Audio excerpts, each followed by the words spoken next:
mananangan na dapat maabot mo, ang pangarap mo lang. Makuha mo ang ganitong klaseng magkaroon ka ng milyon-milyon, gumanda ang negosyo, magandang trabaho. Kasama yon, pero hindi ng pinaka. Ang number one nating kayamanan is yung ating tamang relasyon sa Diyos. Bakit? Kasi ang Diyos po ang nagbibigay ng yaman. Ang Diyos ang kaya ka may kumpanya ngayon pinagtatrabahuan kasi inalaw ng Diyos na ikaw ay merong talino at lakas para makapagtrabaho doon. At pangalawa, inalaw ng Diyos na yung kumpanya nyo ay magbukas. Kasi kahit gaano makagaling at katalino, pag yung kumpanya mo ay nagsara na, wala na rin magagawa ang iyong galing at talino. Sa madaling sabi, wala lang ito sa sipag at tiyaga ang ikaaangat ng buhay ng tao. Yan po ay hawak din ng Panginoon. Tama? Tama po ba? Tamang ikay masipag, tamang ikay matyaga at matalino. Magsikap ka, tama yon. Pero hanggat hindi mo inilalagay sa number one na kayamanan ng iyong puso ay ang relasyon mo sa Diyos, mapapagod ka lang, mahihirapan ka lang, ganun pa rin naman ang nangyayari. Bakit parang hindi pa rin nag-i-improve ang buhay namin? Sandali. Baka nakalimutan mo ang Diyos na siyang nagpo-provide ng lakas, talino at yaman sa iyo. Kaya sino mang nakakalimot sa Diyos, mapapansin po natin, sila po'y bagamat pinagpala, mayaman, physically, pero deep inside, laging may sasabihin, parang kulang pa rin. Ang dami kong nakakausap ng mga millionaires, nakakasama ko sa mga ganitong gawain, minsan ako'y ninong, nakasama ko isang CEO ng isang malaking kumpanya, at pag siya nakakausap ko, kumusta sir ang business? Maganda naman sir, ang business po, kaya lang ay ganito. Ay di ang laki-laki na ng ano mo, ng ari-arian mo. Talagang sinasabi niya, millions. Pero sir, sasabihin niya sa huli, millions po. Kaso, laging may kaso. Kaso, hindi po ako masaya. Meron pong something sa puso ko na kulang. Hindi ko alam kung ano. Hanggang sa sinare ko na sa kanya, ang dapat kayamanan na nasa puso mo ay ang relasyon mo sa Diyos. Amen. Hindi kayang punan ng yaman sa mundo ang kakulangan, ang vacuum na nasa puso natin. Because that vacuum, only God can fulfill. Amen. Hindi kaya ng billions na kahit only God can fulfill. At kapag wala ang Diyos sa equation mo, mananatiling malungkot, masalimot ang buhay, kahit mukhang mayaman, mukhang sikat. Ang dami kong kilala, mga sikat at mayaman. Pero kapag si Lord na ang pumilo sa kanila, sinasabi nila, kahit mawala na ang yaman at kasikatan ko, basta hindi lang ang relasyon ko sa Diyos, okay na ako. Kaya huwag niyong kakalimutan. Magsipag kayo, magtyaga kayo, pero number one ninyo, dapat pagsikapan at pagtyagaan, payamanin ang relasyon sa Diyos. Makinig na kanyang salita. I-apply ang kanyang salita. Amen. Mabuhay ng ayon sa kanyang kalooban. Amen. At kaya hindi po tayong naririto, mga kapatid ko at mga minamahal. Kung kilala niyo po si Queen Elizabeth, siya po ay namatay last 2022. At siya po ay Royal Queen ng England. Noong tinignan po ang kanya pong naiwang asset, tanungin niyo kung magkano. 20 billion pounds ang nasa bangko niya nung siya namatay. Equivalent po ito sa atin, 1.2 trillion pesos. Ay, pag-aanin kayo 1.2 trillion na yung kaya ano. Ayun ang yaman niya eh.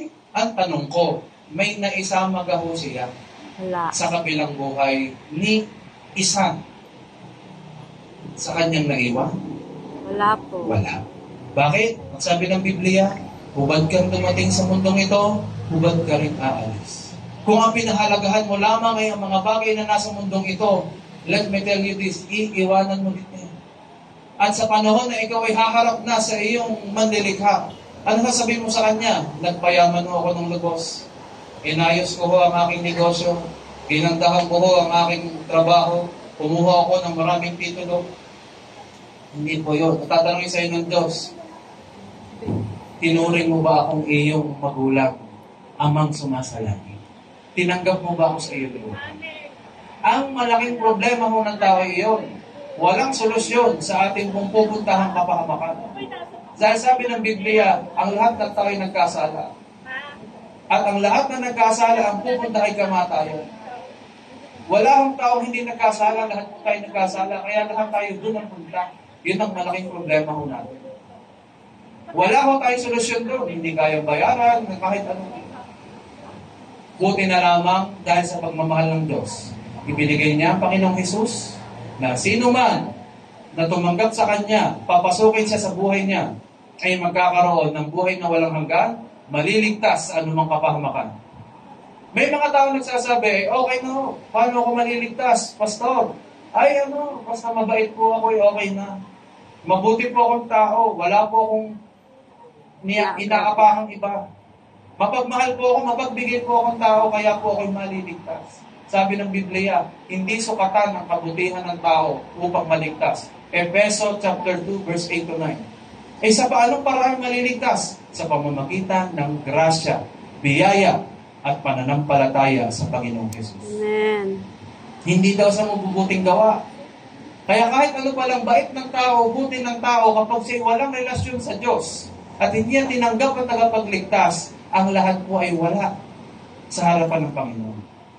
Okay? Kaya po ang katotohanan ng Biblia, itong in-explain ko sa inyo, dapat ito yung mapagyaman ninyo, maging kayamanan ng inyong puso. Hindi lang yung mga bagay sa mundo, kundi relasyon nyo sa ating Panginoon Diyos. At ganito po yan. Merong isa pong, matatapos na po ako dito, then we will go to the ceremony. Meron pong isang mayamang may-ari ng mansyon. Meron pong dumating sa kanya na isang stranger. At sabi ng stranger, Sir, pumatok siya. Pinagbuksan siya nung may-ari. At sabi sa kanya, Sir, wala po akong matitigilan. Pwede po ba akong pumasok sa bahay ninyo? Sabi nung may-ari, anong dahilan hindi kayo papapasukin ko? Sabi nung lalaki, ako po ay mabait. Wala po akong ginagawang masama. Tingnan niyo po ang aking record. May NBI clearance ako, may police clearance, barangay clearance, lahat ng clearance, meron po. Madaling sabi, malinis ang record ko, mabait po akong tao. Sabi po nung may-ari, hindi yan sapat para kay aking papasukin. Bakit po ganon? Kasi hindi naman kita kaano-ano at hindi rin naman kita kilala. Ngayon, may isang nagmamadaling dumating, ang dumis ng suot, maduming-madumi, at mukhang gusgusin pa. Sabi niya dun sa ako po, gusto ko pong pumasok. Ano naman dahilan para ikaw ay aking papasukin ko to? Sabi nung may-ari. Sabi po nung gusgusin, ay dahil po ako'y anak niyo. Ay kayo pag-aanak niya kayo, ay siyempre pasok ikaw. Oo nga pala, kayo nagdumilangin, kilala kita, pasok, magbihis ka doon kay Maliko. At hindi kumain doon, pinaganda na kita. Noong una, tatawa pa yung lalaking mabait. Sabi niya, ako nga hindi pinapasok. Kaganda ng itsura ko. Aray pa kayang gusgusin na rin, papasukin? Aba, yung gusgusin ang pinapasok. Anong dahilan pinapasok yon? Ay ama pala niya yung may-ari ng mansyon. Amen ba? Ano ibig ko sabihin? Paano ka papasok sa kaharian ng Diyos kung hindi mo naman siya itinuturing na tatay mo? At pagtingin sa iyo, ay basta ho ako'y mabait tao, ay hindi tanong ko, may relasyon ka tayo. Kayo ho, tanongin ko kayo, kung may papapasukin kayo sa bahay ninyo, dapat kilala nyo. At dapat may relasyon sa inyo, tama ho ba? Pero yung kahit sino lamang na hindi nyo kilala, at walang relasyon, sasabihin siya mabait, hindi nyo rin naman papapasukin, dapat may relasyon. Ganon din po sa ating Panginoon Diyos. Sabi niya, ang isang tao ay dapat magkaroon ng tamang relasyon sa Diyos upang ikaw, after ng buhay mo sa lupa, makarating ka sa kaluwalhatian. Amen? At sa ganun, madidevelop ang relasyon nyo. Habang nandito kayo sa lupa, may relasyon kayo sa Diyos, pinapayaman ninyo yung relasyon na yun, at ako'y naniniwala, kapag tinanggap mo ang tagapagbigay, lagi kang may matatanggap. Kapag ikaw ay tinanggap ng tagapagligtas, ay maliligtas ka. Ay paano para tatanggapin, Pastor? Sabi ng Bible, Romans chapter 10, verse 9 to 10, kung ipahahayag ng iyong labi na si Kristo ay Panginoon, at siya'y mananampalataya ka ng buong puso na siya'y nabuhay muli, maliligtas ka. Ganun lang kasimple. Sasabihin lang ng labi mo, at mananampalataya ka ng buong puso na siya ay nabuhay muli, maliligtas ka. At sa ganung paraan, mabubuo muli yung relasyong nawala mula kay Adan at kay Eva, naputol. Dahil sa Panginoong Hesus, muli itong mapapanumbalik. Dahil sa biyaya niya at sa pananampalataya natin sa Kanya. Sino ho ditong nakahanda na makipagrelasyon sa Diyos? Amen? Aminin ho natin, nakakalimutan natin ng Panginoon most of the time. Saka lang natin tatawagin ng Diyos pag may matindi ng problema. Pag napakalaki na ng sunog na para bang ang Lord ay isang bumbero. Pero ngayon kung araw na ito, makipagtipan tayo sa Kanya na siya naman ang number one. Siya naman ang ating priority. Kaya sa inyong dalawa, pag pinrioritize nyo si Lord, ipa-priority din niya kayo. Kapag inuna niyo ang Diyos, uunahin din ng Diyos ang inyong mga pangangailangan. Because it is written in Matthew 6:33 na kung uunahin niyo siya, ang lahat ng pangangailangan ay idaratan niya. Okay?